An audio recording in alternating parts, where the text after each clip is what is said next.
रानी तुम्हारे तुमने पापा पुकारा और हम चले आए। कहाँ थे आप? कब से फोन लगा रही हूँ। और तुम्हें फोन की पड़ी है? जानती हो मेरे साथ क्या हुआ? क्या हुआ? बारात में आई लड़के ने मुझे घेर लिया और रानी का फादर नहीं बड़ा भाई ट्रीट कर रही थी। अरे घेर लिया मुझे। पापा मेरे आइडल थे, खुश मिजाज, ईमानदार और सबसे बड़ी बात मेरी माँ के प्रति वफादार। इसलिए जब मेरी शादी मनोज के साथ होने वाली थी, मैं भी यही प्रार्थना कर रही थी कि मनोज बिल्कुल मेरे पापा जैसा हो।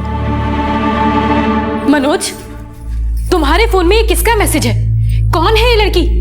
और तुम्हारे साथ इनडायरेक्टली सोने की बात कर रही है। और तुम? अरे रानी, तुम गलत सोच रही हो। देखो वो सिर्फ मेरी दोस्त है और दोस्तों में ऐसा मजाक चलता रहता है, आजकल जमाने में कॉमन है। तुम जानती नहीं हो। अगर मैं किसी लड़के के साथ ऐसी बात करूं तो? क्या बोली तू?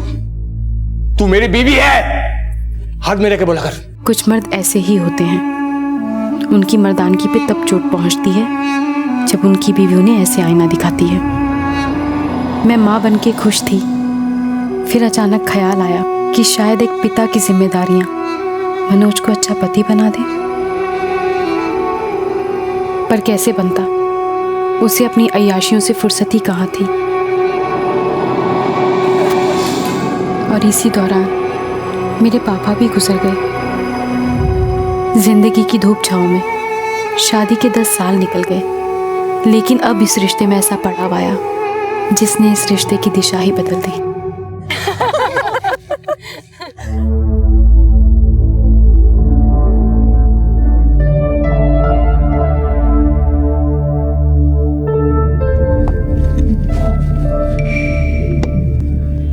हाय।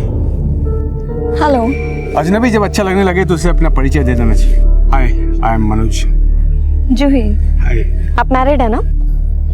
नो, क्यों? मैंने अभी आपको एक लेडी और बच्चे के साथ देखा था। अच्छा वो मेरी भाभी है और बच्चा मेरा भतीजा है। मैं इसका चाचा हूँ। चाचा? क्या चाहो तो डीएनए टेस्ट करके दिखा दूं? अभी डॉक्टर के पास जाता हूं मैं।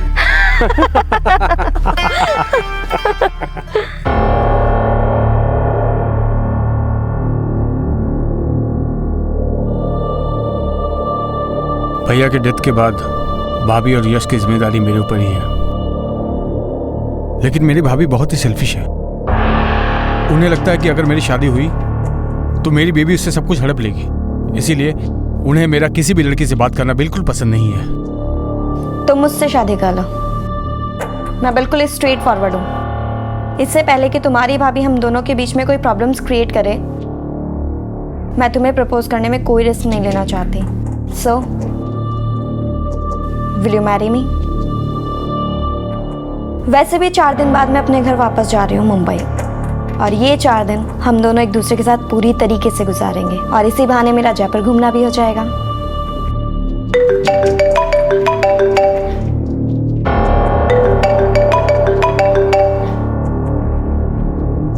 बस जूही, इन 4 दिनों में न फोन न ऑफिस, सिर्फ मैं और तुम।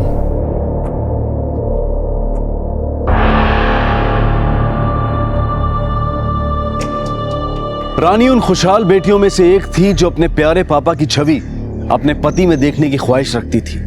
लेकिन रानी की शादीशुदा जिंदगी की हकीकत उसके सपनों से बिल्कुल विपरीत थी। बेटी से बहू, बीवी और मां बनने तक एक औरत जो अपनी जिंदगी में बदलाव देखती है, वो पुरुषों की जिंदगी के मुकाबले कहीं ज्यादा चुनौती भरे होते हैं। ऐसे में अगर औरत को अपने जीवन साथी का सच्चा प्यार ना मिले तो उसकी जिंदगी कोरे संघर्ष के अलावा और कुछ नहीं रह जाती। और जब पति मनोज जैसा विश्वासघाती हो तो एक स्वाभिमानी औरत अपने आप को ऐसे मझधार में खड़ा पाती है जहां से लौटकर अपने मायके जाना भी उसके लिए आसान नहीं होता, और पति के साथ रहना भी। मनोज, चाय रेडी है।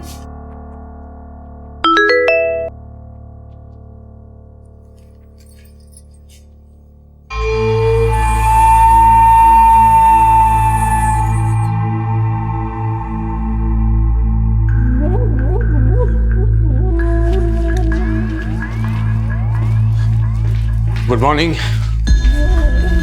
चाय नहीं पीऊंगा, ऑफिस के लिए लेट हो रहा है। सुनो, रात को लेट आऊंगा आज, ठीक है? बाय।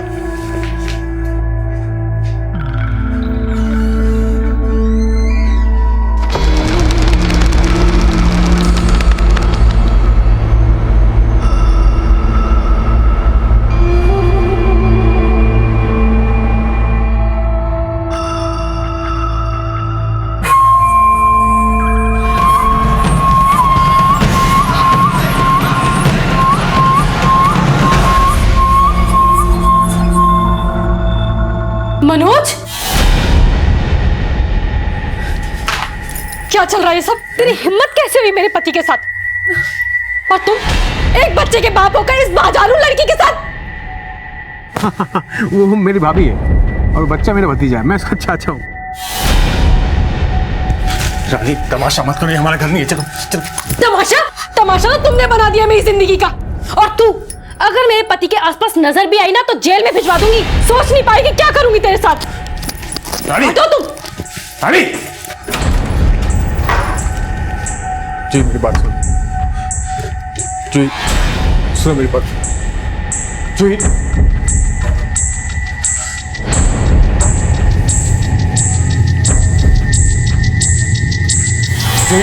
सुन मेरी बात सुनो। इस औरत ने मेरी जिंदगी नर्क बना रखी है, मैं इससे बिल्कुल प्यार नहीं करता। अच्छा, तुमने मुझे समझ के रखा है? हाँ, अगर तुम चाहते हो ना कि मैं तुमसे शादी करूं तो अगली बार मुझसे तभी मिलना जब तुम दोनों का डिवोर्स हो चुका। जूही, जूही, जूही, मत जा प्लीज। जूही,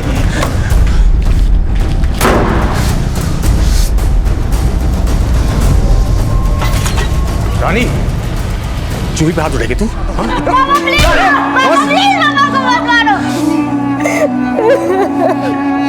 मम्मा प्लीज दो ना।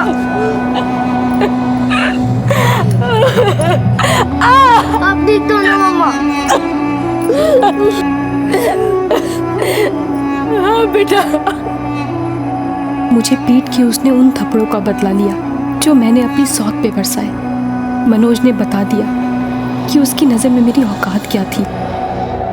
रानी जैसी न जाने कितनी औरतें रोजाना घरेलू हिंसा का शिकार होती हैं और घर की चार दीवारी के अंदर होने वाले इस अपराध की ज्यादातर पुलिस में कंप्लेंट तक नहीं करवाई जाती। रानी ने जब अपनी आप बीती अपने मायके में बताकर उनसे सहारे की उम्मीद की तो उसे यही शिक्षा मिली कि पति पत्नी के बीच में झगड़े तो होते रहते हैं, घर की बातें अगर घर के अंदर ही सुलझ जाएं तो इसी में औरत की भलाई है।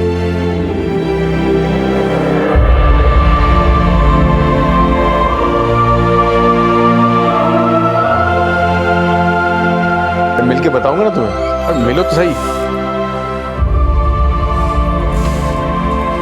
अच्छा फोन करते हो।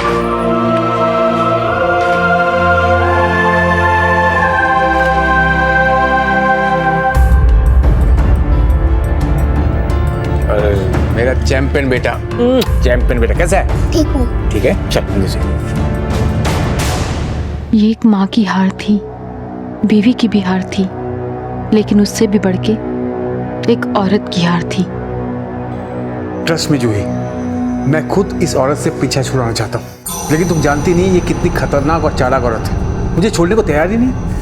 लेकिन तुम चिंता मत करो, मैं कुछ ना कुछ तुम्हारे लिए सॉल्यूशन निकाल के रखता हूँ। तुम समझ रही ना मैं क्या बोल रहा हूँ? Thank you. फोन कर। जासूसी कर रही हो मेरी? जासूसी नहीं कर रही, तुम्हारी हालत को अपने हालात के साथ जोड़ के देख रही हूँ। तुम जूही के तलवे चाट रहे हो और मैं औकात में लेके बात कर। तुम्हारी औकात तो मेरी औकात से ही बदतर है। कहावत सुनी है तुमने, धोबी का कुत्ता ना घर का ना घाट का। तू मुझे कुत्ता बोलेगी? बता दो, रुक। क्या बोली? तू मुझे कुत्ता बोलेगी? दिखाता हूं मैं तेरी औकात। रानी, रानी को होश आ गया।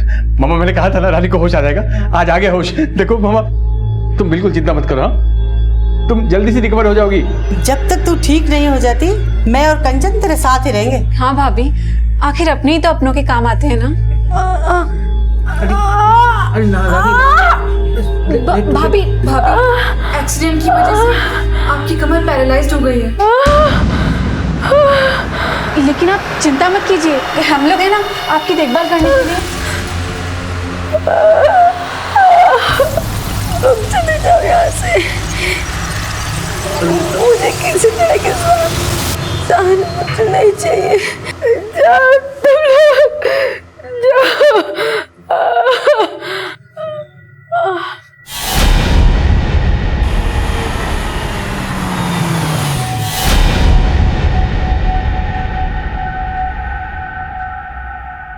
मम्मा, पुलिस आई है। पुलिस? हाँ पुलिस।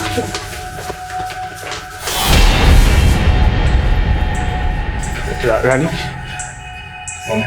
बेटा रानी, बेटा बाहर पुलिस आ गई है। तेरे हाथ जोड़ती हूँ, पुलिस को कुछ मत कहना। प्लीज भाभी, देखो हमारे बारे में ना सही, यश के बारे में तो सोचो। अजय, अजय प्लीज बयान लेना आपको। ये सब कैसे हुआ आपके साथ?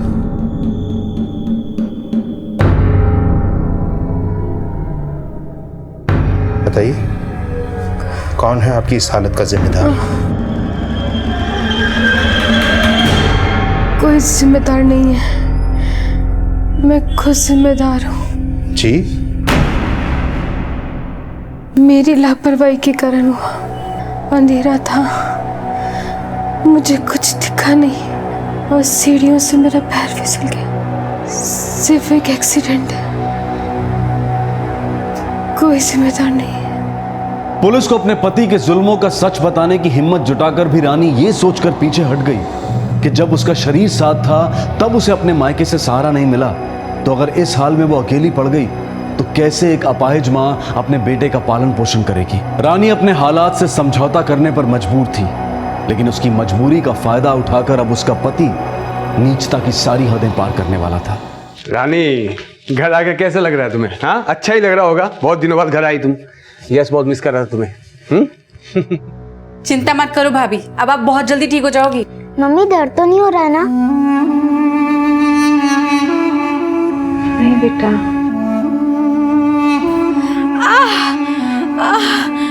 कंचन, मुझे बाथरूम जाना है। कंचन, कंचन, मैं क्या इसकी गंदगी साफ करने के लिए पैदा हुई हूँ? वो जो बेटा उसने बिस्तर गंदा कर दिया ना, तो हमें ही साफ करना पड़ेगा। जा बेटा, झेल ले कुछ देर और। जा कंचन, झेल ले बेटा और थोड़ा। क्या हुआ?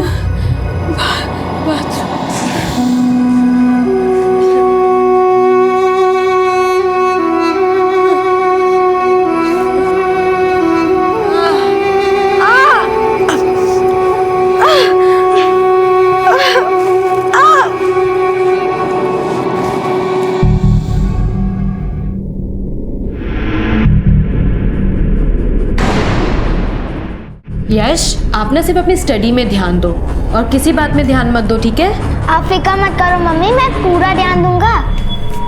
बहू, ये लो जूस पी लो। नहीं, मुझे नहीं पीना। पी लो ना भाभी। हाँ, मेरा मन दादी नहीं है। मैं पी लेता हूँ।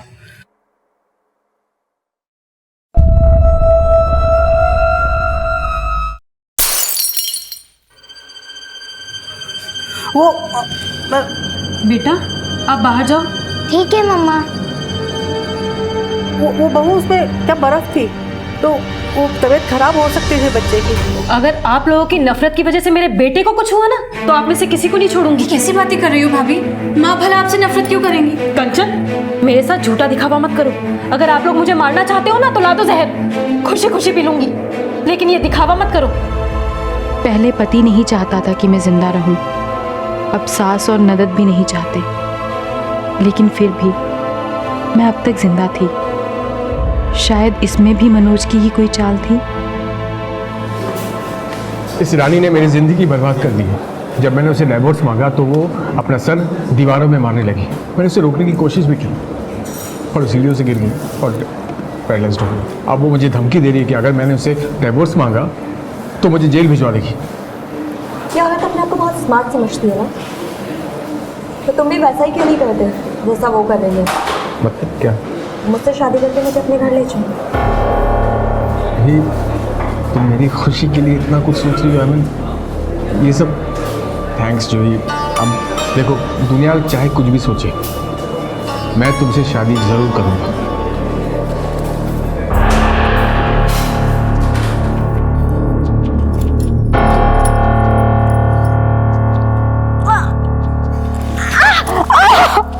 रानी, ओ रानी क्या हुआ? रानी, रानी, ओह ओह, कुछ नहीं, संभल के, कुछ नहीं होगा रानी, कुछ नहीं होगा। मैं हूं ना। मामा और कंचन तुम्हारा ठीक से ख्याल नहीं रखते लगता है आजकल।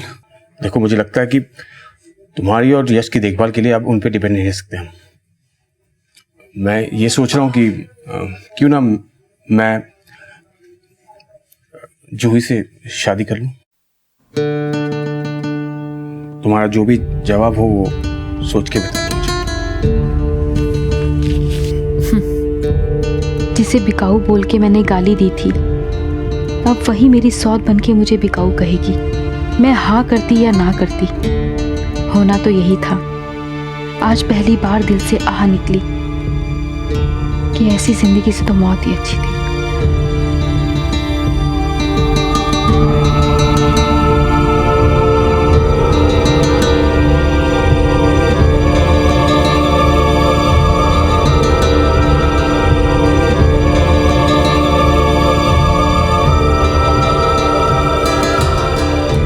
दीदी, आज से आप मेरी बड़ी बहन हैं। मैं इस घर में मनोज की बीवी ज़रूर बनकर आई हूँ, लेकिन इस घर की बहू हमेशा आप ही रहेंगी। छोड़ो ना, अभी नहीं, प्लीज थोड़ा सब्र करो। आओ आओ।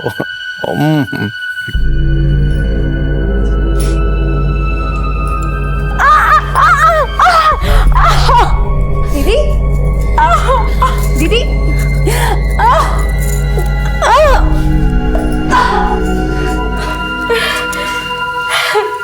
क्या जरूरत है दीदी खुद से उठने की? एक बार आवाज लगा दी थी। सॉरी, मेरी वजह से तुम्हें तकलीफ हुई। सॉरी तो मुझे आपसे कहना चाहिए दीदी। मेरा मनोज की बीवी बनकर आना इस घर में आपको पसंद नहीं आ रहा ना? बट ट्रस्ट मी दीदी, मेरा इंटेंशन आपको हर्ट करना बिल्कुल भी नहीं था। Trust me. Take care. हमारी खुशी पे नज़र लगाने वाला जब हमारा नज़रिया बदलने लगे, तब लगता है कि शायद हम कितना गलत सोचते थे उसके बारे में। जूही का बर्ताव देखकर कभी कभी मुझे ऐसा ही लगता था, पर क्या वो वाकई ही अच्छी थी?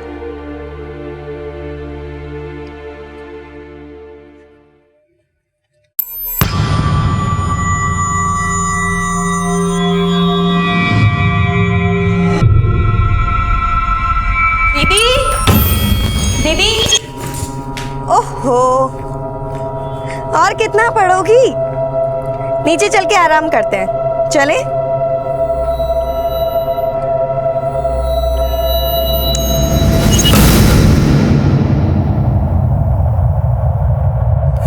नमस्ते। बुरा मत मानना दीदी, पर मनोज ने ये अच्छा नहीं किया। पहली बीबी रानी के होते हुए वो दूसरी शादी कर लाया। पता है आपकी मोहल्ले भर में कितनी बदनामी हो रही है। दुनिया चाहे जो भी कहे मौसी, पर मैं तो बहुत खुश हूँ। रानी भाभी की देखभाल करने से मुझे तो मुक्ति मिली। अरे देखभाल ही करनी थी तो कोई नर्स ले आता। पहली बीबी के होते हुए दूसरी शादी करने की क्या जरूरत थी? क्या बात है जूही? मैंने सुना तुमने दिव्या से कुछ नहीं कहा है? इतना सब कुछ करने के बाद भी मुझे क्या मिला? दुनिया मुझे तुम्हारी दूसरी बीवी कहती है। मुझे तो गुस्सा आ रहा है खुद पर। उस दिन मैंने उसे मर क्यों नहीं जाने दिया? किस दिन की बात कर रही हो तुम? तुम्हें नहीं पता, एक हफ्ते पहले जब घर में कोई नहीं था, मैंने अपने भाई को घर पर बुलाया था। वो छत पर बैठी थी। मैंने अपने भाई को कहा जाके गला दबा के मार दे, लेकिन उस दिन कंचन कॉलेज से जल्दी आ गई और मुझे मजबूरन उसे बचाना पड़ा। दीदी, दीदी, ओहो, और कितना पढ़ोगी?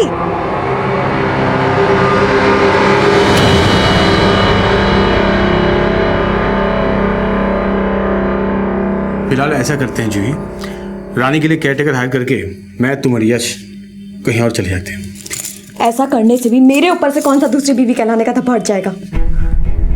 हमें कुछ और सोचना होगा।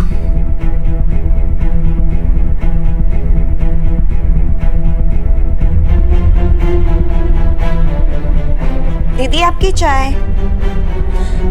दीदी, रानी, रानी, रानी, रानी,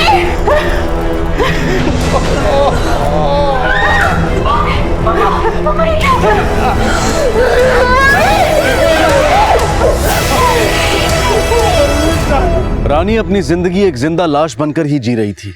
उसकी हत्या ने उसकी मौत को महज एक औपचारिकता दी थी। यूं तो रानी का दम घोटने वाले कम नहीं थे, लेकिन फिर भी ये केस तब तक जिंदा था जब तक कातिल सबूत समेत पुलिस की गिरफ्त में नहीं आ जाते। लेकिन कुछ केसेस ऐसे होते हैं जिनके खुलासे इतना विचलित कर देते हैं कि उनका असर इंसान के जहन से ताउम्र निकल नहीं पाता। इस केस का खुलासा भी बेहद चौंका देने वाला था, जिसकी हकीकत को शायद वही महसूस कर सकता है जिसने रानी जैसी जिंदगियां बहुत करीब से देखी हों।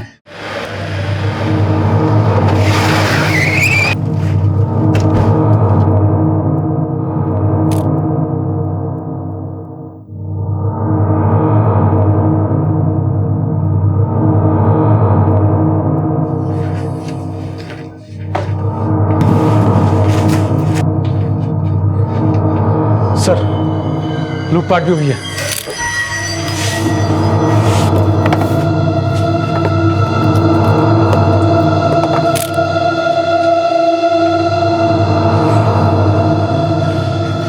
जितने भी गहने कैश वगैरह गायब हुआ है, इनसे पूछ के नोट करो। सर। बॉडी को पोस्टमार्टम के लिए भिजवाने का इंतजाम। Okay sir.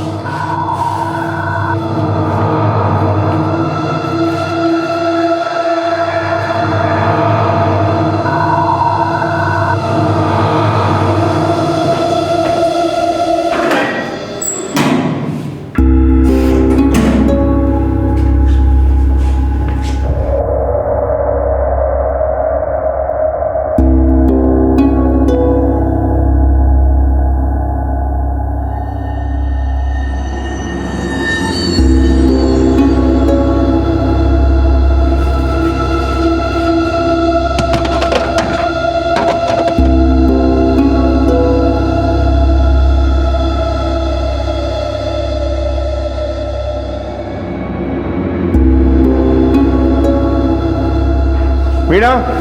Yes sir. जाके ट्रेसेस लो और जगह भी देखो।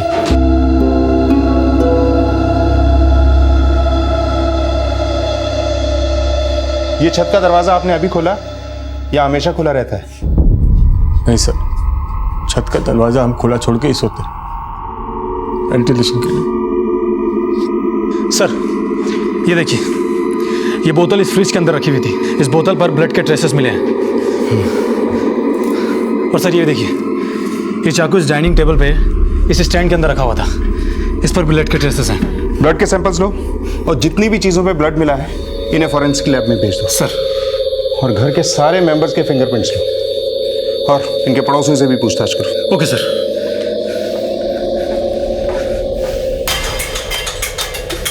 सर, मैंने रानी के पड़ोसियों से पूछताछ की और कुछ खास इन्फॉर्मेशन नहीं मिली है, पर हाँ, कुछ दिन पहले उस कॉलोनी के एक घर में चोरी हुई थी। शायद ये काम उसी चोर का हो। भला किसी चोर को एक अपाहिज से क्या खतरा हो सकता है जो वो रानी की जान लेता? छत का दरवाजा जानबूझ के खुला छोड़ा गया ताकि रानी की हत्या को चोरी के साथ जोड़ के घर वालों पे शक ना किया जाए। रानी के ससुराल वालों को बुलाओ। मुझे लगता है ये काम बाहर वालों का नहीं, घर वालों का ही है। सर, उस रात 11 बजे सो गया था मैं। मेरी आंख सुबह जूही की चीख से खुली जब उसने रानी की डेड बॉडी देखी थी।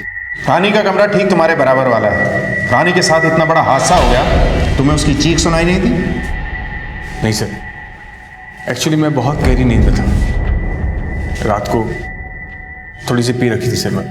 सर, मैं और मम्मी तो सुबह 8 बजे गांव वापस जाने वाले थे। हम खुद हैरान हैं, ऐसे अचानक से ये सब क्या हो गया। एक बात बताओ, तुम्हारी भाभी के होते हुए भी तुम्हारे भाई ने दूसरी शादी की, क्यों? सर, मनोज ने ये शादी रानी की रजामंदी और कोर्ट की परमिशन लेके की थी। रानी को कोई एतराज नहीं था। सर, हमारे घर में ऐसा कोई नहीं है जो रानी भाभी को नुकसान पहुंचाए। ये काम जरूर किसी चोर का है। भाभी के कमरे से गहने और कैश भी गायब था। सर, रात को एक बार करवट बदलते हुए मैंने हॉल में किसी की आहट सुनी थी। शायद वहाँ कोई था। कंचन अक्सर अपने रूम में पढ़ाई करती है, तो आई थॉट कि वो अपने लिए कॉफ़ी बनाने के लिए नीचे आई होगी। उस वक्त रात के कितने बजे होंगे? 1:30। आप 11 बजे सोई, रात को अचानक आपकी आंख खुली। आपको कैसे पता कि उस वक्त 1:30-2 बजे होंगे? क्योंकि सर, कंचन ही है जो रात को लगभग 2 बजे तक पढ़ाई करती है। सर, रानी की पोस्टमार्टम रिपोर्ट आ गई है। रिपोर्ट के मुताबिक रानी की हत्या रात के 1:30 से 2 बजे के बीच हुई है। और जूही ने भी रात के 1:30 से 2 बजे के बीच हॉल से आवाज़ें सुनी थी। अब सवाल यह है कि वो वाकई अंदाज़ा लगा रही है या वो सच में जानती है कि रानी की हत्या 1:30 से 2 बजे के बीच में हुई। लेकिन सर, उसका कहना था कि कंचन हॉल में आई थी और फ्रिज से मिली पानी की बोतल और चाकू पर जो फिंगरप्रिंट मैच हुए हैं, उससे उसका अंदाजा और पुख्ता होता है। ठीक है, लेके आओ इस कंचन को। सर, मैंने भाभी को नहीं मारा। आप लोग मेरा विश्वास क्यों नहीं कर रहे हैं? नहीं मारा तो पानी की बोतल और चाकू पे तुम्हारी उंगलियों के निशान कैसे आए? क्योंकि मैं रात को नीचे हॉल में आई थी मैं अपने रूम में थी, मुझे प्यास लगी तो मैंने देखा रूम में पानी नहीं था, इसलिए मैं नीचे आई। सर जब मैं हॉल में आई तो वहाँ अंधेरा था। मैंने नाइफ डाइनिंग टेबल पे पड़ा देखा तो उसे उठा के नाइफ स्टैंड में रख दिया। फिर मैंने फ्रिज से पानी की बोतल निकाली, पानी पिया और बोतल वापस फ्रिज में रख के चली गई। रानी के मर्डर के अगली सुबह तक उसके रूम की लाइट्स ऑन थी, मतलब रात को भी ऑन होंगी। हाँ सर, भाभी का रूम तो बंद था, लेकिन मैंने नोटिस किया कि उनके कमरे की लाइट्स ऑन थी। दरअसल भाभी को रात रात भर बुक्स पढ़ने की आदत थी। मुझे लगा वो बुक पढ़ रही होंगी, इसलिए मैंने उन्हें डिस्टर्ब करना ठीक नहीं समझा। ये सब तुमने हमें पहले क्यों नहीं बताया? मुझसे इस बारे में किसी ने पूछा ही नहीं, और इसका ये मतलब नहीं कि मैंने मर्डर किया है। सर मैं इनोसेंट हूँ, प्लीज़ मुझे घर जाने दीजिए सर। हमारे पास तुम्हारे खिलाफ पक्के एविडेंस हैं, हम तुम्हें नहीं छोड़ सकते। मैंने अभी आपको बताया ना, मेरे फिंगरप्रिंट्स वहाँ पर कैसे आए। हो सकता है तुम झूठ बोल रही हो। नहीं सर, मैं झूठ नहीं बोल रही हूँ। सर मैं झूठ नहीं बोल रही हूँ। सर प्लीज़ मेरी बात तो सुनिए सर प्लीज़ मेरी बात तो सुनिए, मैं झूठ नहीं बोल रही हूँ। माना कि कंचन प्रोफेशनल किलर नहीं, लेकिन इतनी बेवकूफ़ भी नहीं है कि अपने फिंगरप्रिंट्स पानी की बोतल और उस चाकू पे छोड़ दे। लेकिन एक और बात मुझे खटक रही है, मनोज और जूही का कमरा रानी के बराबर में है। जूही को हॉल में कोई आहट सुनाई देती, लेकिन हत्या के वक्त निकली रानी की चीख सुनाई नहीं देती। सर हो सकता है कंचन ने रानी का मुंह दबा के गला काटा। ये स्केच किसका है? सर ये उसी चोर का है जिसने रानी के मर्डर से पहले उस कॉलोनी के अंदर चोरी की थी।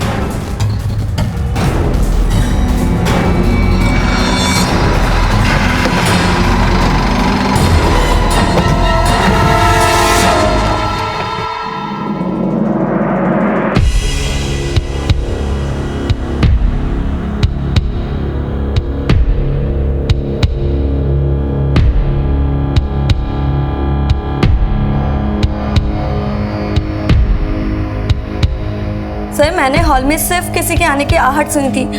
अगर रानी की चीख सुनी होती तो मैं और मनोज सबसे पहले बाहर आते। तो आपको लगता है कि कंचन ने रानी का गला काटने से पहले उसका मुंह इतनी जोर से दबाया कि उसकी चीख भी नहीं निकली? नहीं नहीं साहब, मेरी बेटी ने नहीं मारा रानी को, आप गलत सोच रहे हैं। हम आपसे बात नहीं कर रहे हैं, जूही से कर रहे हैं। तो आपको लगता है कि कंचन सच में इतनी क्रूअल और क्रिमिनल माइंडेड थी?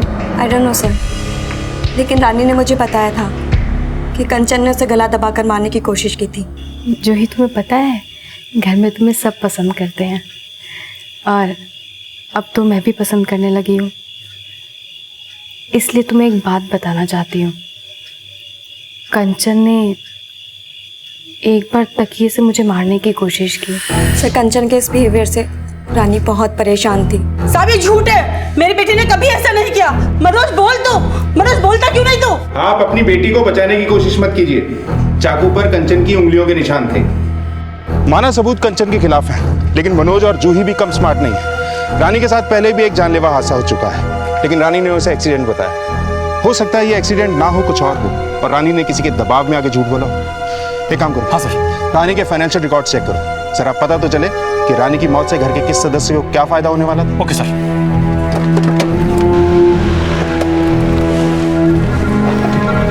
सर उस चोर का स्केच आइडेंटिफाई हो गया है। उसका नाम भदर है, पहले भी चोरी के जुर्म में 6 सजा काट चुका है। 3 महीने पहले उसकी रिहाई हुई थी। विकास सर, अपने सारे खबरियों को एक्टिवेट करो। भदर के ठिकाने का पता लगाओ, उसका जल्द अरेस्ट होना बहुत जरूरी है। सर रानी का 50 लाख का लाइफ इंश्योरेंस है, जिसका नॉमिनी उसका पति मनोज है। विकास, पहली बार जब रानी के साथ जानलेवा हादसा हुआ तो घर पे कंचन नहीं मनोज था। कहीं ऐसा तो नहीं उसके हत्या की पहली कोशिश नाकाम होने के बाद मनोज ने भदर को रानी की हत्या के लिए हायर किया और जूही के साथ मिलकर कंचन को फंसाने की कोशिश की, ताकि हमारा शक उस पर ना जाए। हो सकता है सर। और हाँ सर, हम जल्द से जल्द भदर को पकड़ने की कोशिश करते हैं, और साथ साथ में ये भी पता लगाते हैं कि मनोज और रानी का रिश्ता कैसा था। सर।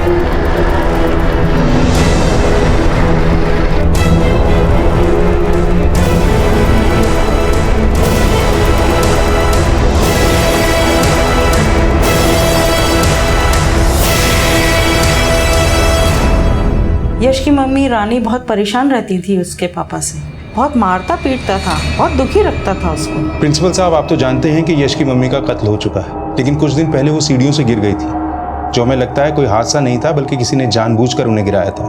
इन सभी घटनाओं की सही जानकारी हमें यश से मिल सकती है, इसीलिए मैं यश से मिलना चाहता हूँ। ठीक है, मैं यश को बुलाता हूँ। बेटा, हम जानते हैं कि आपको आपके पापा भी अच्छे लगते हैं और मम्मी भी, लेकिन आप डरो मत, हम इस बात को सीक्रेट रखेंगे।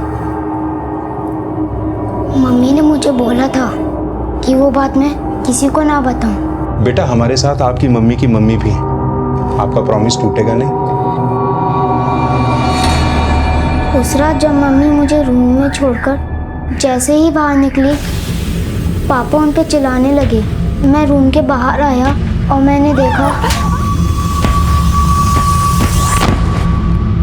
लेकिन जब मम्मी ठीक हो गई, पापा ने उन्हें कभी नहीं मारा। जब आपकी मम्मी भगवान के पास गई, उससे पहले आप उनसे मिले थे? हाँ, मैं रात को मम्मी से मिला था। मम्मी। यश, आप सोए नहीं अभी तक बेटा? आप भी तो नहीं सोई? मैं तो लेट सोती हूँ ना। आप जाओ और जाके सो जाओ। नहीं मम्मा, पहले आप सो जाओ। लेकिन सब तो सो गए, अब आपको बेड पे कौन लिटाएगा? मेरी टेंशन मत लो, तुम जाओ और जाके सो जाओ।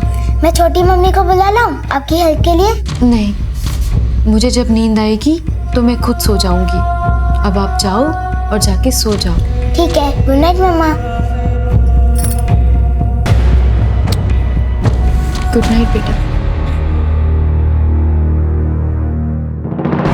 सर, इस व्हील चेयर पर जो ब्लड ट्रेस हुआ है वो रानी के ब्लड से मैच करता है। इसका मतलब रानी का मर्डर व्हील चेयर पे किया गया, उसके बाद उसकी लाश को उठा के बेड पे रखा गया, और कंचन का रानी की डेड बॉडी को उठाकर बेड पे रखना पॉसिबल नहीं। Excuse me sir. हेलो, ठीक है, ओके सर। भदर का पता लग गया है, तो हमें फौरन चल के भदर को अरेस्ट करना चाहिए। मुझे अब भी लग रहा है कि मनोज ने भदर के जरिए ही रानी का मर्डर करवाया होगा।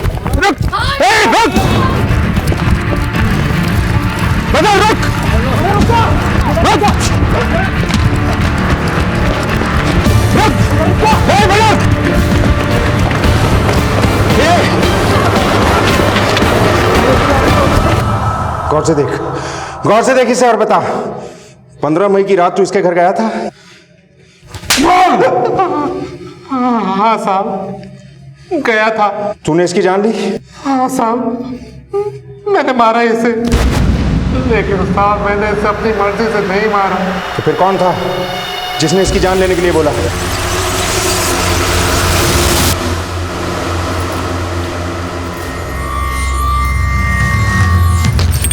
चिल्लाने की कोशिश की तो गला दबा दूंगा। तिजोरी की चाबी निकाल, चाबी निकाल। तुम्हें जो चुराना है चुरा लो, लेकिन बदले में तुम्हें मेरी जान लेनी पड़ेगी। अगर तुमने मेरी बात नहीं मानी तो मैं चिल्लाऊंगी, पकड़े जाओगे। मैडम ये आप, अगर तुम खुद को बचाना चाहते हो तो मार दो मुझे। मैं नहीं कर सकता मैडम। मैं जीना नहीं चाहती। नहीं मैडम। मुक्ति दे दो मुझे हमारे बिना तुम नहीं जा सकते। मैडम नहीं करती चोरी, जाने दीजिए मुझे। नहीं जा सकते, मार दो मुझे। जाने दीजिए मैडम प्लीज। मार दो मुझे, मुक्ति दे दो मुझे। मैं वहाँ बस चोरी करने के लिए गया था, उसको डरा कर वहाँ से चोरी करके भागना चाहता था, लेकिन जब उसने मुझे उसका मर्डर करने के लिए कहा तो मैं घबरा गया। मुझे समझ नहीं आया कि मैं क्या करूं। साहब मैंने भागने की भी कोशिश की, लेकिन उसने मेरा हाथ पकड़ दिया। उसने मुझे मजबूर कर दिया था, इसलिए मैंने उसे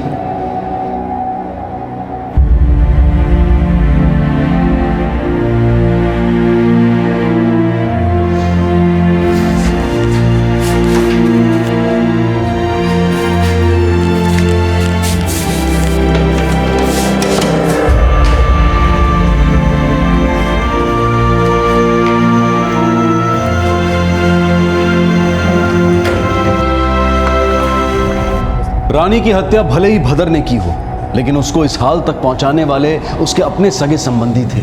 उसके परिवार का हर सदस्य इसमें बराबर का हिस्सेदार था। फिर चाहे वो उसका पति मनोज हो, सास आभा, ननद कंचन, या फिर मनोज की दूसरी पत्नी जूही। रानी के साथ जो ज्यादतियां हुई उनकी भरपाई कभी नहीं हो सकती, लेकिन उसने जो कदम उठाया उसे भी कभी सही नहीं ठहराया जा सकता। मनोज, आभा और कंचन को रानी पर मानसिक प्रताड़ना के आरोप में आईपीसी की धारा 498A के तहत गिरफ्तार किया गया है, और वहीं जूही को रानी की हत्या की कोशिश के लिए धारा 307 के तहत गिरफ्तार किया गया है। इस हादसे से यह सीखना बेहद जरूरी है कि हम अपनों की बातों को अनसुना न करें, उन्हें सुने और उन्हें समझने की कोशिश करें, क्योंकि अगर रानी के अपनों ने उसकी बात सुनी होती, उसे समझा होता, उसका साथ दिया होता, तो आज शायद रानी हमारे बीच होती।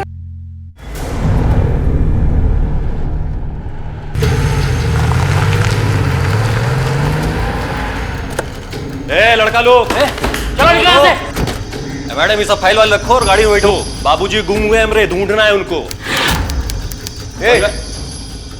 चलिए गाड़ी में बैठिए, बाबूजी को ढूंढते हैं। पुलिस स्टेशन है, तुम्हारे बाबूजी का घर नहीं है। यहाँ पर सिर्फ कानून का हुक्म चलता है और यहाँ काम करने का एक कायदा है। आपका कायदा कानून गया गन्ने के खेत में। हमारे बारे में जानते हैं, कुछ बताएं हम आपको। ठाकुर अंबरनाथ के सबसे छोटे बेटे शैलेंद्र सिंह हो ना, तो हम तो आपको पहचान गए।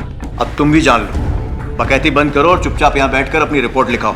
जो जानकारी देनी है दो, कुछ पता चला तो बता देंगे। भैया जी हम आपसे पहले ही बोले थे, बड़के भैया को लेके आना चाहिए था। चुप है। ठीक है दरोगा जी, आज हम तबाह में बैठे हैं और हमरी जल रही है, तो खेल लेते हैं आपका तरीका से 2020। लिखो भाई, ये रिपोर्ट लिखो हमारी। हमारे पिताजी गए थे डॉक्टर के पास जोड़ों का दर्द दिखाने, और फिर रास्ते में कैला माता के मंदिर रुके, और तब से उनका कोई खबर नहीं है। अंबरनाथ सीतापुर गांव का है ना सर? कितनी दूर है यहाँ से? सर तकरीबन 20 किलोमीटर। लेकिन सर जैसा इसने बताया उस हिसाब से तो लगता है कि उसे किसी ने उठा लिया। लेकिन सर इस इलाके में अंबरनाथ को उठाने की हिम्मत, बात कुछ हजम नहीं हुई सर। सर या तो ये कोई बाहर का इंसान है या फिर कोई पागल, या फिर कोई उससे भी ज्यादा पहुंच वाला। हाँ साहब, अंबरनाथ जी आए थे करीबन शाम को 5 बजे। माता जी का दर्शन किए और मंदिर का चंदा भी दिया, उसके बाद चले गए। कोई और था जिसने उनसे बात की हो या आकर मिला हो? नहीं साहब, वो तो सीधे आए, दर्शन किए और अपनी गाड़ी में बैठ के निकल लिए। ठीक है, मतलब ये बात तो पक्की है कि अंबरनाथ 5 के आसपास है मंदिर आया था। सुनो जी साहब। ठाकुर अंबरनाथ को जानते हो? हाँ साहब जानता है। कल यहाँ आए थे? हाँ साहब कल आए थे। जाते समय किस तरफ गए थे, देखा था? नहीं साहब हमने तो ये नहीं देखा, लेकिन साहब यही सवाल कल एक लड़का कर रहा था। भैया अंबरनाथ ठाकुर को देखा क्या? मंदिर से निकल के कहाँ गए? अरे नहीं भैया, हम तो अपने काम में बिजी। शक्ल पहचान पाओगे? नहीं साहब शक्ल नहीं पहचान पाएंगे उसका। उम्र कितनी थी? साहब ये तो नहीं पता, लेकिन कम उम्र का था सबको।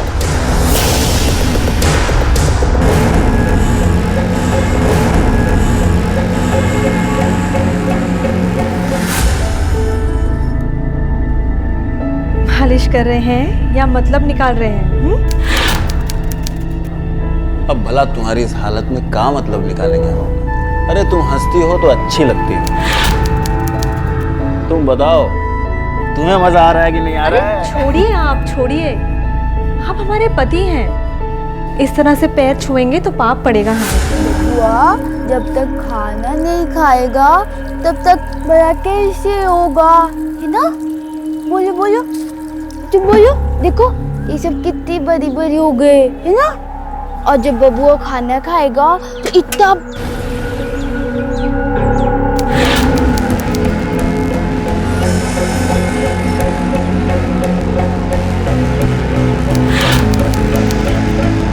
आज तो तुम हमारी रानी हो और हम हैं तुम्हारे गुलाम। और ये है हमारा मुन्ना, हमारा बेटा, हमारा राजकुमार। क्यों? बाबूजी आ गए, बाबूजी आ गए, बाबूजी आ गए, बाबूजी, बाबूजी आ गए। अरे बाबूजी, आओ बाबूजी। अरे क्या हो गया आपको? कहाँ चले गए थे? हट! अरे बाबूजी सुनिए तो। कमीने, हमें मरवाने की कोशिश की तूने। क्या हुआ है? अरे इसी ने उठवाया था हमें। 5 दिन तक एक काल कुठरिया में बंद करके रखा और का कुछ नहीं किया हमारे साथ। खाने को दिया ना पीने को। अरे पगला गए क्या? अरे पगला तो तू गया है। इसकी गोरी चमड़ी ने अंधा कर दिया तुझे। अरे तुमको बाप की हालत नहीं दिखती क्या? सोच जरा 5 दिन तक हम कहाँ थे? बहुत अच्छी तरह जानते हैं हम कहाँ थे आप। प्रोग्राम ज्यादा हो गया तो थकान चढ़ गई आपके दिमाग के अंदर, समझे? इतनी बार बोले हैं हम कि उछल कूद अपनी उम्र के हिसाब से किया कीजिए, लेकिन ये बात दिमाग में घुसती नहीं है आपके। अम्मा लेके जाओ इन्हें। दर्द हो रहा है। ठीक तो तुम? अरे तुम लोगों की वजह से साला हमारी जान को कभी कुछ हो जाएगा। चलो निकलो यहाँ से, निकलो मैं कहता हूँ। चलो चलो, नहीं तो गोली मार देगा। चलो बाबूजी चलिए, अम्मा चलो, बाबूजी चलिए। चलो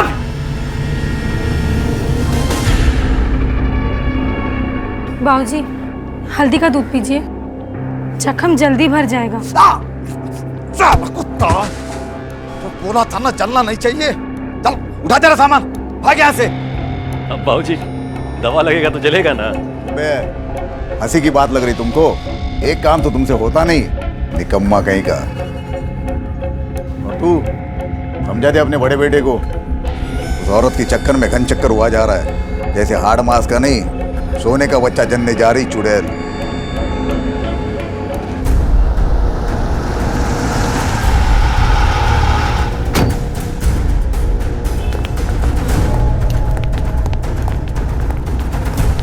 आपके बेटे ने आपके गायब होने की रिपोर्ट लिखाई थी, कहाँ थे 6 दिन से आप? दरोगा जी, ये सब बात ना आप उस संध्या से वो क्या है दरोगा साहब, हमें कुछ याद नहीं है। तो पिछले 1 हफ्ते से हमारी याददाश्त जो है चली गई है। संध्या कौन है जिसका नाम लिया अभी? वो किसी का भी नाम ले, हम कह रहे हैं ना हमें याद नहीं। और ये चोटें ये कैसे लगी? अभी तो बता दिए, हमें कुछ याद नहीं है। कोशिश कीजिएगा कि जल्दी याद आ जाए, आपके लिए अच्छा होगा।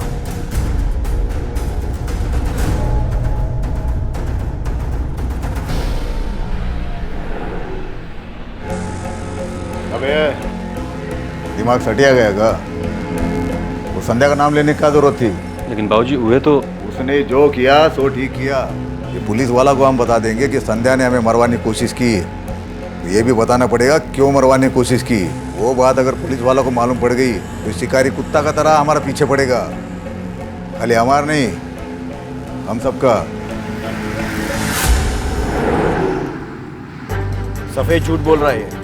क्या फर्क पड़ता है सर, उसकी मिसिंग कंप्लेंट थी, अब वापस आ गई, केस क्लोज कर देते हैं सर। तुम समझ नहीं रहे हो शर्मा, अंबरनाथ के साथ कुछ हुआ है जिसे वो छुपा रहा है। इसका मतलब ये है कि वो खुद बदला लेने के मूड में है, यानी कि कोई बड़ा क्राइम हो सकता है।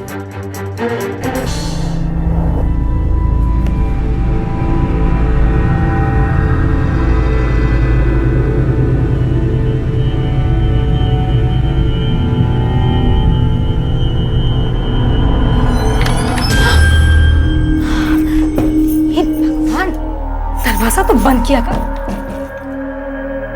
बिल्कुल पगली है। हमने संध्या के लिए बहुत सारा अचार बनाया था, तुम थोड़ा सा चख के बताओ कैसा है। बाप रे, दबा कर खट्टा बनाया है, लेकिन उसको मजा आएगा। अच्छा लगेगा ना? आज शाम को देना उसे खाने में। तो कितने दिनों से ना ही नहीं है, जाकर ना अभी के अभी देख ले। अब के बार अगर मार खाई ना तो हम बचा नहीं पाएंगे, बोल दे रहे। ऐसे मार खाएगी? हाँ, ऐसे मार खाएगी। अब अगर पिटना नहीं है ना तो जाकर ना। अंबरनाथ का इलाज करने गए थे ना तुम, क्या लगता है तुम्हें उसे वो चोटें कैसे लगी? साहब मुझे मत घसीटिए इसमें, वो लोग मुझे जिंदा नहीं छोड़ेंगे साहब। हम तुम्हें छोड़ देंगे? इन्फॉर्मेशन छुपाने के जुर्म का चार्ज लगाऊं अभी? चलो लेके चलो।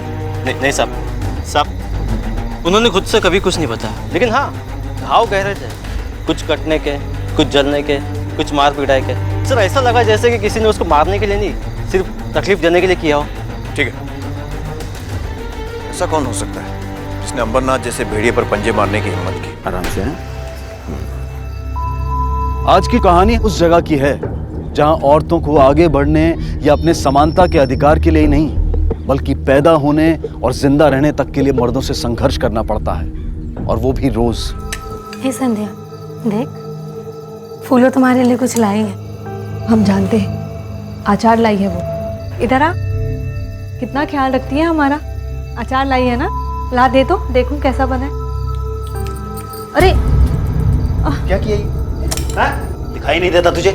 क्या करे आप, गलती से हो गया, जानबूझकर नहीं किया इसने। लेकिन कुर्ता तो मेरा शहीद हो गया ना, एक तो पगली और एक विधवा। भैया मर गए और इस मनहूस को यहाँ छोड़ गए। जी करता है दोनों को घर से बाहर निकाल दूं। ये घर हमारा है, जब तक हम जिंदा है इस घर से कोई नहीं जाएगा। क्या घूर क्या रहा है, हमें मार डालेगा? चल बैठ, चुपचाप खाना खा। अरे हमने कहा ना, अरे ये अंबरनाथ जी की जबान है। पानी को गिरो, वहां कोई मारो उसको।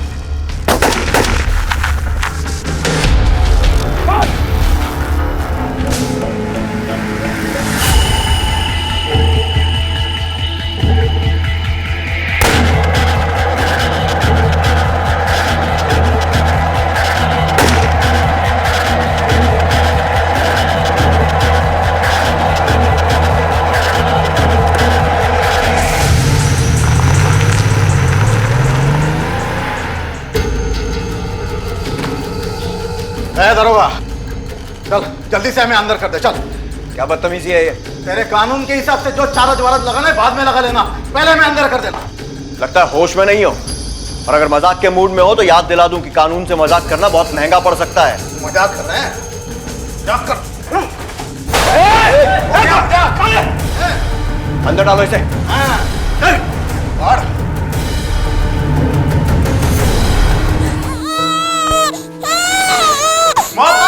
बन गए हम। अरे बच्चा है, अरे मुन्ना हुआ हमारे, राजकुमार है। अरे जाओ मिठाई लेके आओ, बाप बने हम। ये तो बड़ी खुशी की बात है। मुबारक हो, आपके यहाँ लक्ष्मी आई है। क्या कहा तुमने? लड़की हुई है हमको? अरे लड़की कैसे हो सकती है? वो सोनोग्राफी में तो कहा था कि लड़का होगा। हट साइड में।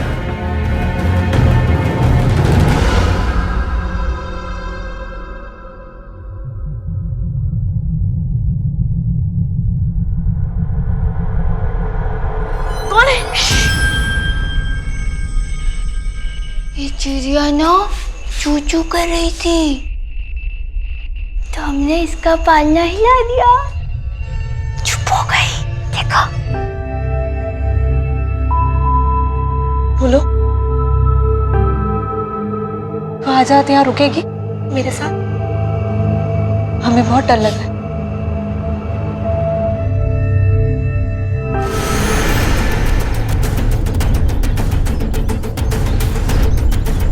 हटाओ इनको, हटिए पीछे, पीछे हटिए, पीछे हटिए।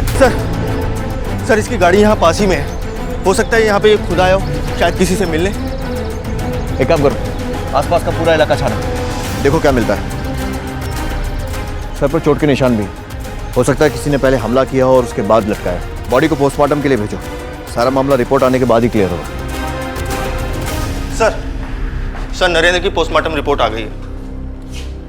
सर मौत की वजह है सर पे चोट, फांसी नहीं। सर जख्म में से मिट्टी और पत्थर के कुछ छोटे टुकड़े मिले, हो सकता है मारने वाले ने पीछे से बड़े पत्थर से वार किया हो। अगर कातिल ने इसे पहले ही मार दिया था तो इतनी मेहनत करके फांसी पर क्यों लटकाया? सर हो सकता है कातिल लाश लटका के सबको दिखाना चाहता हो, या फिर किसी खास इंसान को कोई मैसेज देना चाहता हो।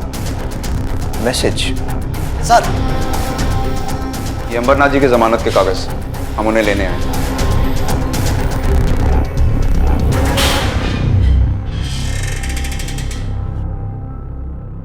बात समझ नहीं आ रही शर्मा। पहले अंबरनाथ किडनैप होता है, उसे टॉर्चर किया जाता है, फिर उस पर एक के बाद एक 2 जानलेवा हमले होते हैं जिसमें वो बच जाता है, लेकिन हमलों के बाद भी वो कोई पुलिस रिपोर्ट नहीं लिखा था।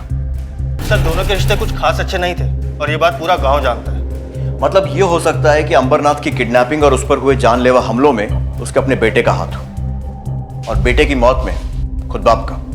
उसने अपने आप को अरेस्ट इसलिए करवाया ताकि कोई उस पर शक न करे। हाँ सर, ऐसा भी हो सकता है।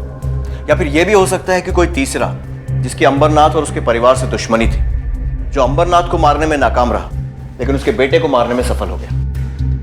अगर ऐसा है सर तो फिर बाकी फैमिली मेंबर्स पे भी हमले का खतरा है, हमें अलर्ट रहना पड़ेगा सर। सिर्फ हमारे अलर्ट रहने से कुछ नहीं होगा शक्ल। बात है अंबरनाथ के परिवार और उसके कॉपरेशन की, जो मेरे ख्याल से हमें नहीं मिलने वाला, लेकिन हम हाथ पर हाथ धरकर नहीं बैठ सकते। पता करो ये नरेंद्र अपनी बीवी और बच्ची के साथ रहने की बजाय जंगल में क्या कर रहा था? सर मैंने पता लगाया था सर, वो तो अपनी बच्ची की शक्ल देखे बिना वहां से चला गया था। चला गया था? कहाँ और क्यों?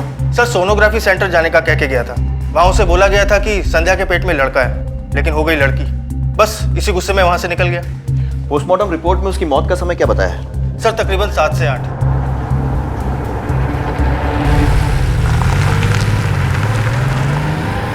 इतना तो आपको पता ही होगा कि जन्म से पहले बच्चे का लिंग परीक्षण कराना कानूनन अपराध है। आपका क्लिनिक भी बंद होगा और जेल भी जाएंगी। सर मुझे उनकी पत्नी ने ही कहा था झूठा रिजल्ट बताने के लिए। क्यों?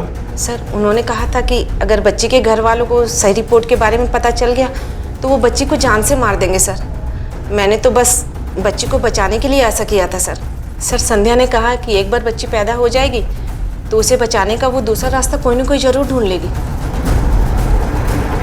शर्मा, बात अजीब है और मुश्किल भी लगती है, मगर हो सकता है कि इस सारे किस्से के पीछे नरेंद्र की बीवी संध्या का ही हाथ हो सकता है। अपनी और अपनी बच्ची की जान बचाने के लिए संध्या ने ही ये सब खेल खेला हो। ऐसा हो सकता है, लेकिन अगर ऐसा है तो अंबरनाथ की रिहाई के बाद अगली विक्टिम वही हो लेकिन जिस सफाई से अंबरनाथ पर हमले किए गए और उसके बाद नरेंद्र को मौत के घाट उतारा गया, ये तो पक्का है कि वो घर का ही कोई आदमी है। अब तुम देखना, हम तुम्हें कुछ नहीं होने देंगे। पहले हम कमजोर थी, अब तुम आ गई हो ना, हमारी शक्ति, हाँ? चाहे कुछ भी हो जाए हम तुम्हें कुछ नहीं होने देंगे। सर क्राइम साइट को दोबारा जांच करने के बाद तो कुछ नहीं मिला, लेकिन सर जहां से गाड़ी मिली थी वहीं कुछ ही दूर पर हमें ये पायल मिली। और नरेंद्र के बारे में कोई और खबर? सर हमने पता लगाया, लेकिन हॉस्पिटल से निकलते हुए नरेंद्र को किसी ने नहीं देखा, ना ही किसी से मिलते हुए। पायल के डिजाइन को गौर से देखो शर्मा, काफी बारीक कारीगरी है और महंगी भी लग रही है। आसपास ज्यादा सुनार नहीं होंगे जो ऐसा काम करते हैं। मैं पता लगाता हूँ।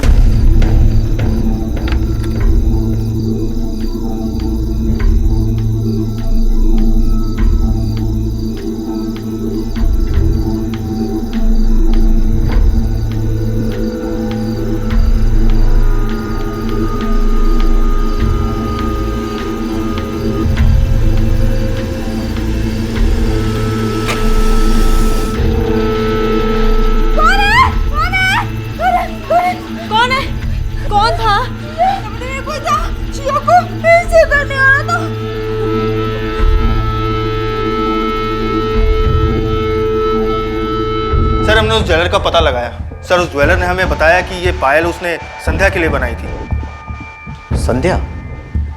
लेकिन जब नरेंद्र का खून हुआ तब संध्या अपनी बच्ची के साथ हॉस्पिटल में थी, घर के बाकी लोग भी उसके साथ थे, फिर संध्या वहां पर? सर ऐसा भी तो हो सकता है कि ये मर्डर संध्या ने खुद ना करके किसी से करवाया हो। सर उस घर की औरतों के पास ज्यादा पैसे तो होते नहीं है, तो हो सकता है उसने अपने जेवर उसे दिए हो और कातिल से अनजाने में वो पायल उन जेवरों से गिर गई हो। मतलब ये कि हो सकता है खुद के विधवा होने में शायद इस संध्या का ही हाथ हो। अब तो इससे मिलना पड़ेगा।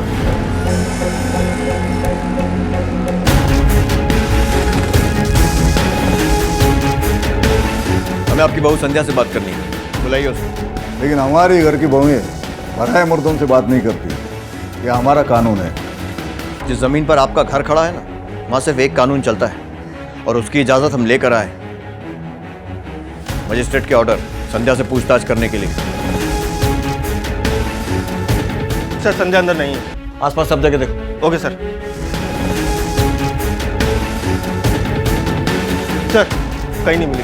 हो गई आपकी छानबीन जयराम जी की?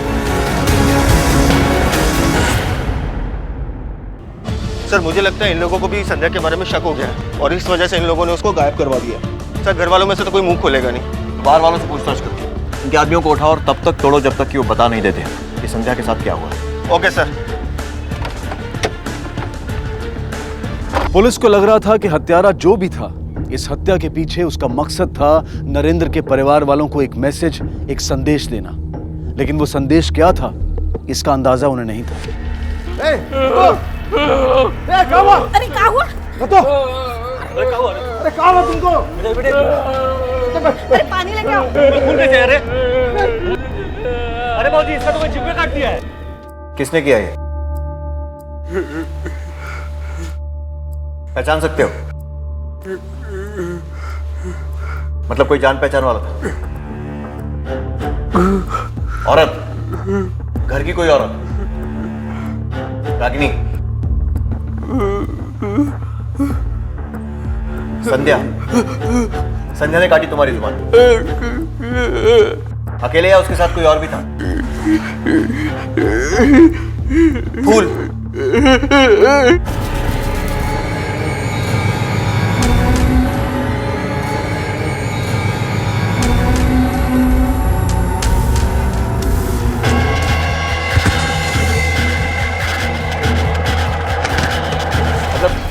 संध्या और फूलों ने मंदिर में शादी की और तुम्हारी जुबान काट दी क्योंकि तुमने उन्हें देख लिया था। सच बोल रहे हो या किसी के कहने पर कहानी बना रहे हो? सर कहीं ऐसा तो नहीं कि ये सारा कुछ संध्या और फूलों ने मिलके किया हो अपना रिश्ता बनाए रखने के लिए? अगर ऐसा है भी तो नरेंद्र के मरने की बात तो समझ में आती है, लेकिन अंबरनाथ को किडनैप करके टॉर्चर करना और फिर उस पर हमले करवाना, कुछ कनेक्शन नहीं बनता। सर मुझे तो फूलों के पागलपन पे भी शक हो रहा है। कहीं ऐसा तो नहीं कि वो नाटक कर रही थी? अब जो भी सच है वो सिर्फ संध्या और फूलो ही बता सकती हैं। ये दोनों मुझे किसी भी कीमत पर चाहिए। आसपास के गांव की सभी खबरियों को अलर्ट कर दो और हर उस जगह पता करो जहां ये दोनों जा सकती हैं। Okay sir. ज़्यादा दूर तक नहीं गई होगी संध्या। पूरा जिला छान मारो, जहाँ कहीं भी दिखे उसे घसीट के हमारे सामने लेके आना। बच्ची को छुपाने की कोशिश जरूर करेगी, लेकिन अपने मायके नहीं जाएगी, क्योंकि वो जानती है हम पहले उसके मायके में जाके ढूंढेंगे। जरूर अनजान लोगों से मदद मांगेगी। तो आसपास के जितने भी गांव हैं वहाँ से 1 महीने की कम उम्र की जितनी भी बच्चियाँ हैं उन्हें पकड़ के मारना शुरू करो। जाओ, खाली हाथ मत लौटना।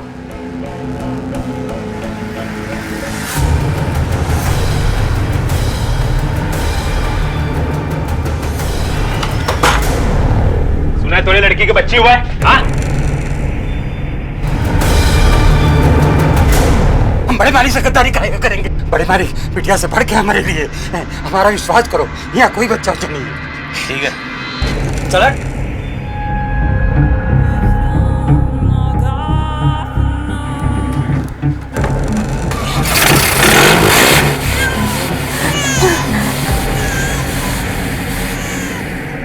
चल।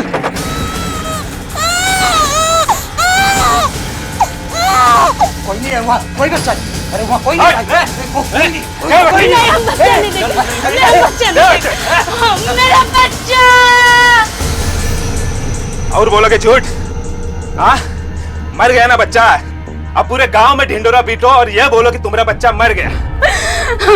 और तब तक हर बच्चा मारे गए जब तक संध्या और उसकी बच्ची नहीं मिल जाती, समझे? ये कहानी और खूनी होती जा रही थी और राज और गहरा।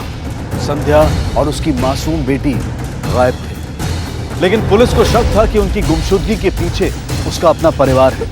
इन गांव वालों की खामोशी ने पुलिस को हताश जरूर किया था, लेकिन पुलिस इतनी जल्दी हार मानने को तैयार नहीं थी। और अब इस केस की बागडोर उस इलाके के सुपरिटेंडेंट ऑफ पुलिस ने खुद अपने हाथ में ले ली और आगे बढ़ने और मासूम बच्चों की हत्याओं को रोकने के लिए दूसरे रास्तों को ढूंढने की तैयारी शुरू की गई। सर, कुल 4 बच्चियों को मारा गया है जिन्हें पैदा हुए महीना भर भी नहीं हुआ था। कोई 15 दिन पहले, कोई हफ्ता भर, और 2 तो कुछ घंटे पहले ही पैदा हुई थी। तुमने ये बताया कि जिस वक्त ठाकुर का किडनैप हुआ था उस वक्त संध्या और फूलो दोनों घर पर ही थी। सर, अगर ये हमारे सस्पेक्ट्स हैं, इनकी कोई मदद कर रहा है, कोई बाहर वाला जिसका इनके अतीत के साथ कोई रिश्ता जरूर है। सही कह रहे हैं सर, हो सकता है सर। फूलो का परिवार नहीं है तो मुश्किल होगी। संध्या की माँ से बात करो, पता करो कि संध्या के अतीत में ऐसा कौन सा आदमी है जो उसके लिए इतना कुछ कर सके। सर, लेकिन ऐसा भी हो सकता है कि इस सबके पीछे संध्या का कोई अपना नहीं, बल्कि अंबरनाथ सिंह का कोई दुश्मन, या फिर यह भी पॉसिबिलिटी है कि कोई जानबूझकर संध्या और फूलों को फंसा रहा है ताकि खुद बच सके। हो सकता है। तो तुम क्या करने वाले हो? सर, फिलहाल तो मैं अंबरनाथ सिंह के गुंडों के पीछे ही लगना चाहता हूँ, जो अभी भी घूम घूम कर नवजात बच्चियों को मार रहे हैं, ताकि उन बच्चियों की जान बच सके। ठीक है, तुम लोग अंबरनाथ के घर पर रेड डालो। वहां पे कोई भी गैरकानूनी चीज मिले उसे जब्त करो। ऑर्डर्स मैं निकलवाता हूँ। सर।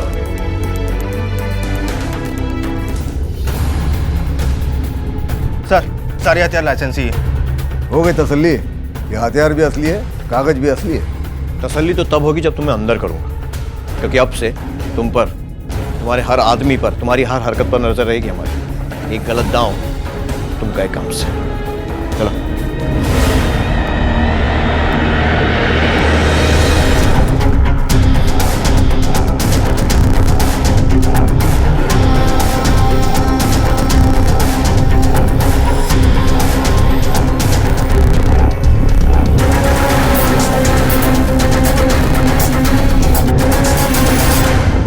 हेलो संध्या बिटिया, हाँ कैसी है तुम? हम ठीक है माँ, आपकी बहुत याद आ रही थी।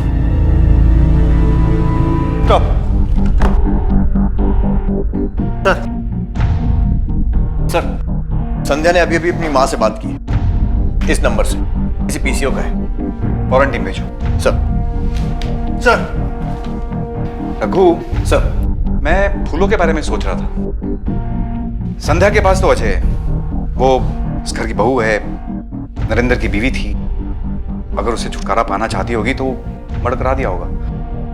पर फूलों के पास कोई वजह नजर नहीं आ रही। सर, फूलो उस घर से कभी बाहर नहीं निकलती थी। गांव वालों से भी कोई बातचीत नहीं होती थी उसके बारे में। उस घर के लोगों के अलावा और कोई कुछ नहीं जानता। वो लोग हमें बताने से रहे। घर के मर्द अगर कुछ नहीं बता रहे तो शायद औरतों से पता चले। फूलो अनाथ थी, जो हमारे घर नौकरानी बनकर आई थी बरसों पहले।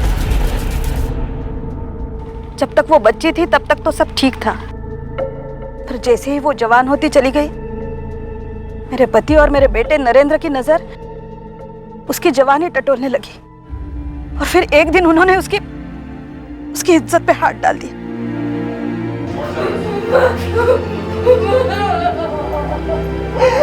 सब कुछ मालूम होने के बावजूद भी मैं आवाज नहीं उठा पाई उसके खिलाफ।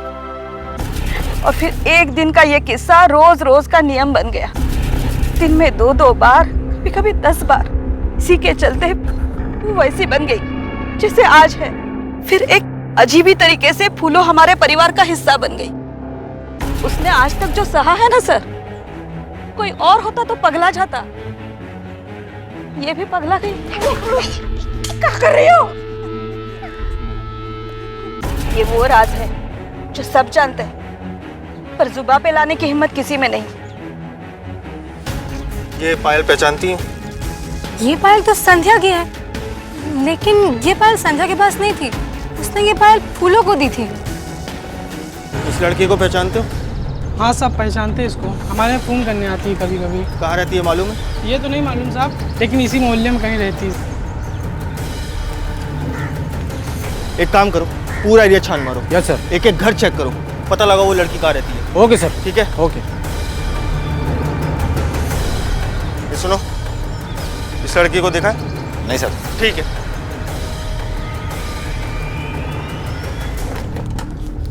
कुछ लोग बाहर तुम्हें ढूंढ रहे हैं, हाथ में फोटो लेकर। हमें तो लगता है पुलिस वाले हैं। अब बताओ क्या करना है?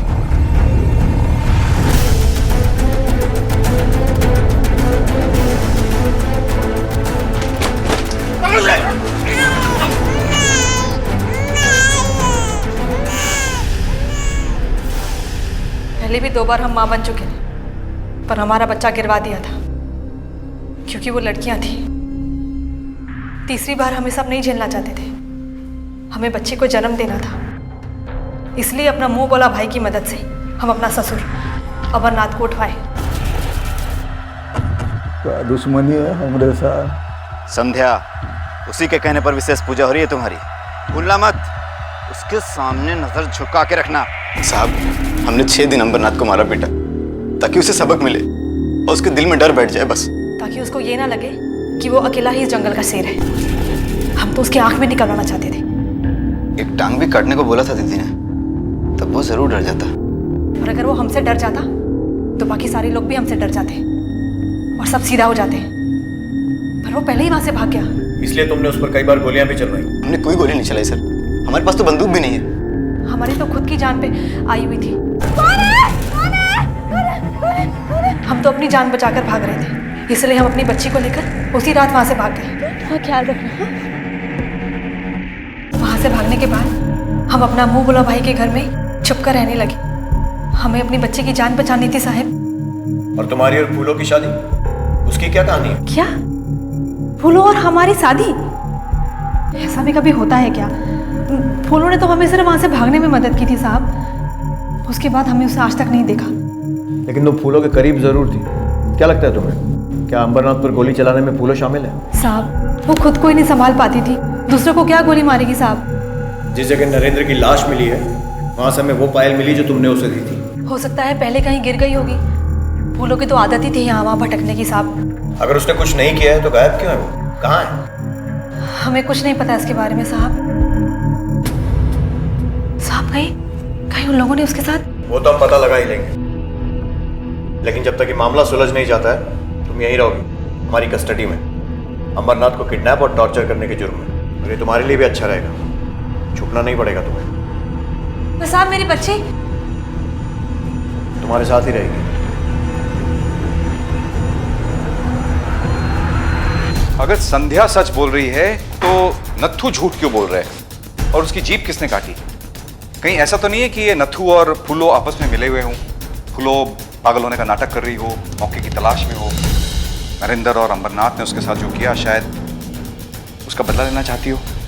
सर, अगर ऐसा है तो ये काम वो अकेले नहीं कर सकते। इस तरह से अगर सोचा जाए तो कोई ना कोई तो उसकी मदद कर रहा था, या तो नत्थू या फिर कोई और। हाँ शर्मा, क्या ठीक।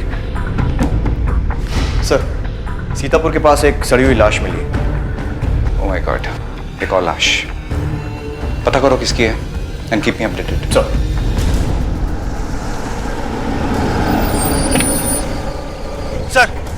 सर लाश उधर है सर।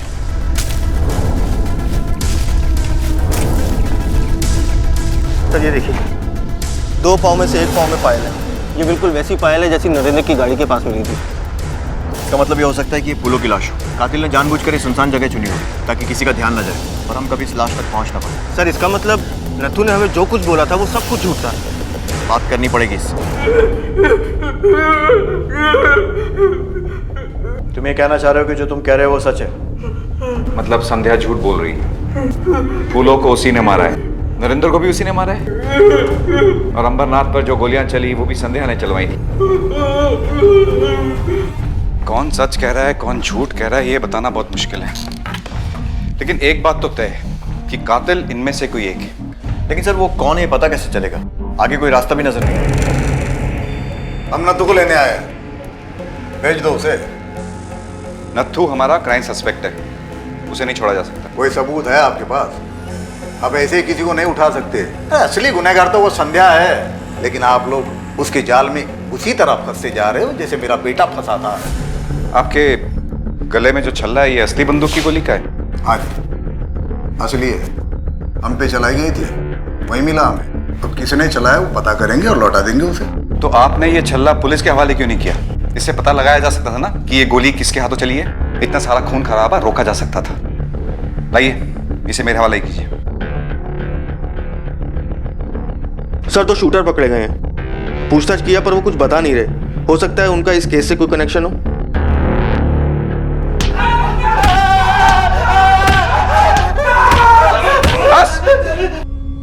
उठो।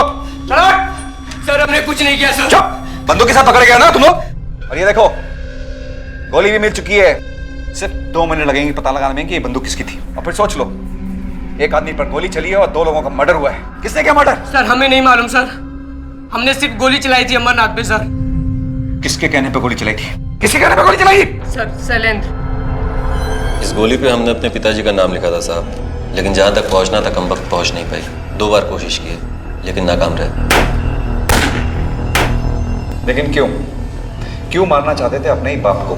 सब कुछ के लिए, जो भी उनके पास है सब कुछ चाहिए था हमको, लेकिन कहाँ भाव देते हैं हमको। सबके सामने मजाक उड़ाते हैं हमारा।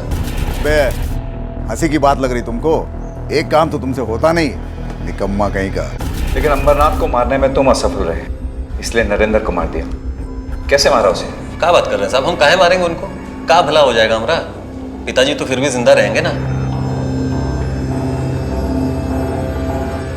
सर, नरेंद्र के भाई शैलेंद्र और संध्या के भाई रोहित दोनों के कॉल रिकॉर्ड्स आ गए। लगता है दोनों ही सच बोल रहे हैं, क्योंकि जिस दिन नरेंद्र मरा शैलेंद्र अपने घर में ही था। पड़ोसियों ने भी उसे देखा और रोहित की लोकेशन उस जगह के आसपास कहीं भी नहीं है जहां नरेंद्र की हत्या हुई थी। अगर ये दोनों सच बोल रहे हैं इसका मतलब अब सिर्फ नत्थू बचा है, जिसकी बातों का सच होने का कोई सबूत नहीं हमारे पास। अब वक्त आ गया है कि उससे हम अपने ढंग से सवाल जवाब करें।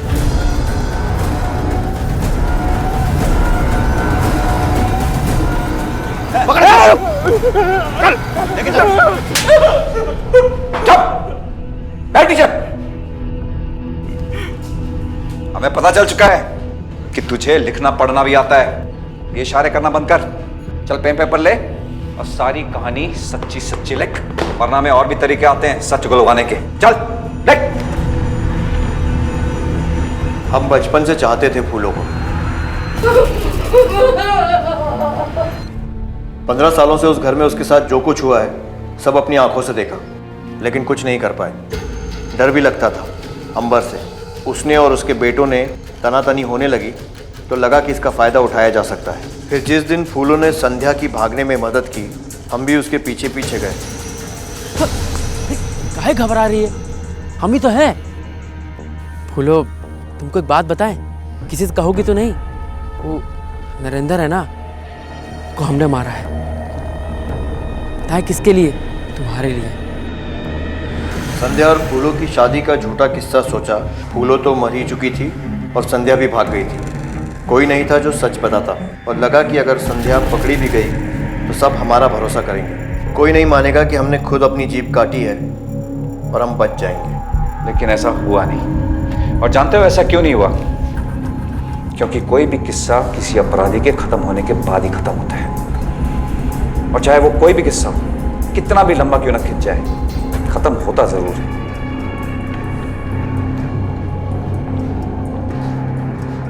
और इस तरह इस जुर्म की कहानी का अंत हुआ। लेकिन सोचने वाली बात यह है कि क्या एक नरेंद्र की मौत से या एक अंबरनाथ को सजा देने से इस समाज में या किसी भी समाज में क्या महिलाओं की स्थिति में कोई बदलाव आ सकता है? जब एक माँ अपने बच्चे के सामने अपने पति के जुल्म या ज्यादती को सहती है तो वो अपने बच्चे को ये सिखा रही होती है कि एक औरत होने के नाते खामोश रहना उसका फर्ज है और जुल्म करना पुरुष का हक। और ये सब देखते हुए जब वो बच्चा बड़ा होता है तो अगर वो लड़का होता है तो वो जुल्म करता है और अगर वो लड़की होती है तो वो जुल्म सहती है।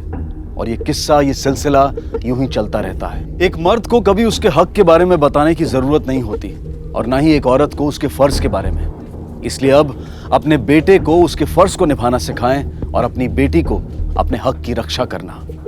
बदलाव आकर ही रहेगा। अब मैं अनूप सोनी आपसे विदा लेता हूं। फिर मुलाकात होगी अगले एपिसोड में एक और चौंका देने वाले केस के साथ।